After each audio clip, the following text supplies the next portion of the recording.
Hello नमस्कार दोस्तों, राजेंद्र नए ब्लॉक में आप लोग का स्वागत है। और आप लोग के मन में ये सवाल उठता होगा कि ये महिलाएं क्यों घर तोड़ रही हैं, घर में आग लगा दी हैं। तो आपको बता दूं, ये मणिपुर की घटना है जो महिलाओं के साथ दुर्व्यवहार, दुष्कर्म शर्मनाक किया गया है। इसीलिए सब महिला आरोपी के घर को तोड़कर उसमें आग लगा दी है।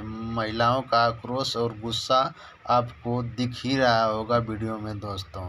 और महिला इतना गुस्सा है कि उसके घर को, उसके पतरे को तोड़ तोड़ कर और उसमें आग भी लगा दिए हैं। इतना गुस्सा है महिलाओं पर। क्यों न हो, हमारे देश की बात है, गुस्सा होना जायज़ है। और आगे वीडियो में भी आप लोग देखिए। मणिपुर में विरोध का क्या कारण है, अब इसको समझिए। मणिपुर में दो अलग अलग कास्ट, दो अलग अलग कम्युनिटी के लोग रहते हैं। एक कुकी और नागा रहते हैं, दूसरे मैतेई रहते हैं। कुकी और नागा क्रिश्चियन है, मैतेई हिंदू है। कुकी और नागा घाटी में रहते हैं और मैतेई ये चार पहाड़ी में रहते हैं। मतलब मणिपुर में ही ये घाटी में और ये चार पहाड़ी में रहते हैं।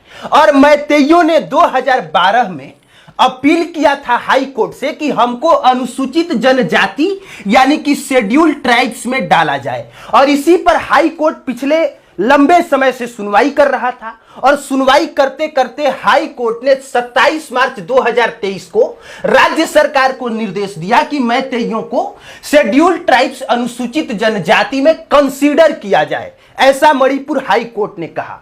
और जैसे ही मणिपुर हाई कोर्ट ने कहा कि मैतेइयों को शेड्यूल ट्राइब्स में कंसीडर किया जाए, वैसे ही मणिपुर में आंदोलन होने लगा। और आंदोलन इसलिए होने लगा क्योंकि कुकी और नागाओं ने आंदोलन करना शुरू किया हाई कोर्ट के जजमेंट के खिलाफ में। और आंदोलन इसलिए इन लोगों ने करना शुरू किया क्योंकि इन लोगों का मानना है कि मैतेई संख्या में ज्यादा है, हमसे ज्यादा धनी मनी है, हमसे ज्यादा संपन्न है। तो अगर इनको शेड्यूल ट्राइब्स में डाल दिया जाएगा, अनुसूचित जनजाति में डाल दिया जाएगा, तो हमारी भी सरकारी नौकरियां इन लोगों को मिलने लग जाएंगी। इन लोगों को ज्यादा फायदा हो जाएगा और हम लोगों को नुकसान ज्यादा होगा। क्योंकि मणिपुर का एक कानून ऐसा भी है कि कुकी और नागा का जो जमीन है उसे मैतेई नहीं खरीद सकते हैं, बात समझिए।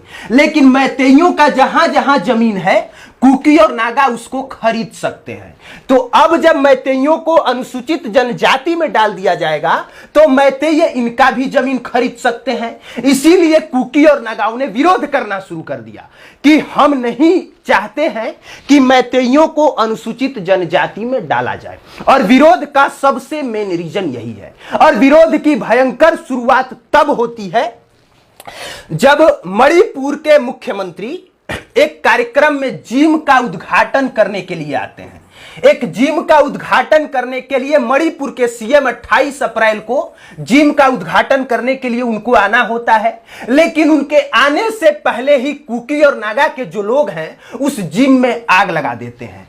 और जब उस जिम में आग लगा देते हैं तो मणिपुर में भयंकर बवाल हो जाता है। बवाल होने के बाद धारा 144 लागू होता है। 8 जिलों में कर्फ्यू लगा दिया जाता है। और जब 8 जिलों में कर्फ्यू लगा दिया जाता है तो all tribes students union Manipur एक मार्च निकालता है। उस मार्च में 60,000 लोग शामिल होते हैं। अब सोचिए कि students, all tribes students union Manipur एक मार्च निकाले, उसमें 60,000 लोग शामिल हों तो फिर क्या स्थिति बन जाएगी। और जब ये 60,000 लोग एक मार्च निकालते हैं तब तक से इन लोगों के बीच ये अफवाह फैल जाता है कि मैतेई लोगों ने कुकी के घरों में आग लगा दिया है। बस ये 60,000 लोग भड़क जाते हैं और भड़क जाने के बाद ये 60,000 लोग मैतेइयों के घरों में आग लगाना शुरू करते हैं। अब जब आग लगाना शुरू करते हैं तो 3 मई को भयंकर तरीके से हिंसा होनी शुरू हो जाती है। और जब हिंसा होनी शुरू होती है तो कुकी मैतेई को मारते हैं, मैतेई कुकी को मारते हैं। दोनों में से जो जहां दिखता है वहां पे भयंकर मारा काटी, एक दूसरे के घरों में आग लगाना, एक दूसरे की बहु बेटियों के साथ इज्जत के साथ खेलना। और ये सारा तमाशा भाजपा की सरकार बैठ के देख रही थी। यह सारा तमाशा केंद्र में बैठी नरेंद्र मोदी की सरकार देख रही थी और लंबे समय तक यह तमाशा चल रहा था। मणिपुर जल रहा था, लेकिन प्रधानमंत्री मोदी जी ने उच्च तक नहीं किया, अमित शाह ने ऊह तक नहीं बोला। हर तरफ खामोशी थी, जैसा ऐसा लग रहा था कि मणिपुर भारत में है ही नहीं। अब 3 मई को क्या होता है कि जो मैतेई हैं, जो हिंदू बहुल हैं, जो संख्या में ज्यादा हैं, वो जाते हैं, इनके घरों पे अटैक करते हैं। लगभग 800 से 1000 हथियार बंद लोग घरों पे अटैक करते हैं और उसी अटैक के दौरान ये लड़कियां, इनके बाप, इनके भाई और 3 महिलाएं इनसे बचने के लिए वो जंगल की तरफ भागती हैं। और जब जंगल की तरफ भागती है तो भीड़ पीछा करती है, पुलिस इनको प्रोटेक्ट करती है और पुलिस प्रोटेक्ट करके थाना लेके जा रही होती है।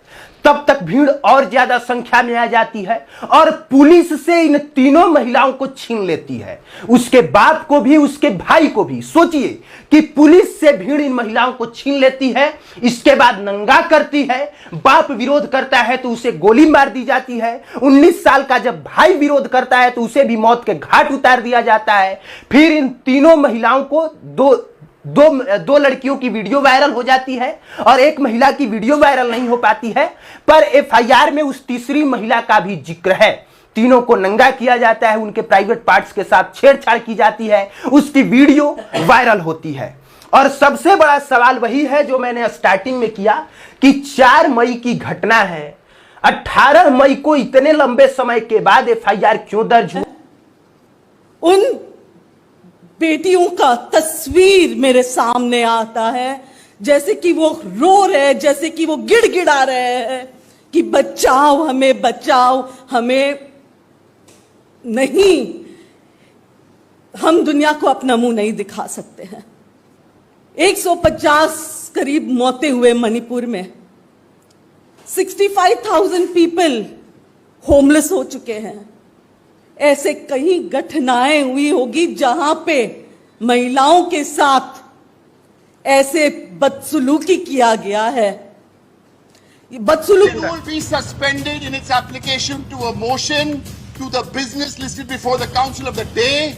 The rule in question shall be suspended for the time being. This means no other business till 267 is discussed first. Where is 176 come into this? There's no 176. It is on 267 and we want a discussion here on Manipur. We want a discussion and the Prime Minister has to open his mouth. One second. Manipur. Manipur के मामले में अब नेता भी बोल रहे हैं, अभिनेता भी बोल रहे हैं, लेखक भी बोल रहे हैं, बुद्धिजीवी भी बोल रहे हैं, पत्रकार भी बोल रहे हैं, कलमकार भी बोल रहे हैं, सामाजिक कार्यकर्ता भी बोल रहे हैं, एनजीओ भी बोल रहे हैं। क्या मणिपुर में आग आज लगी है क्या? अप्रैल में पूरा मणिपुर जला है। अप्रैल में वहां पे जो मितेई हिंदू हैं उनका घर जलाया गया, उनका मंदिर जलाया गया, उनका मठ जलाया गया, उनका जो रहने का आसपास का जो पूरा मकान था उसको जलाया गया, उस हिंदुओं की दुकानें जलाई गई, बहन बेटियों के साथ बलात्कार हुआ था अप्रैल में, लेकिन कोई नहीं बोला। पूरे मई में मितेई हिंदुओं के साथ वहां अत्याचार हुआ, उनका घर जलाया गया, उनकी दुकान जलाई गई, उनको मारा गया, बलात्कार हुआ, उन्होंने घर से पलायन किया, तब भी कोई नहीं बोला। पूरे जून में हिंदुओं के साथ अत्याचार हुआ, अपना अपना घर छोड़ के भाग गए, सैकड़ों लोगों की हत्या हो गई, तब भी कोई नहीं बोला। जुलाई में अब आज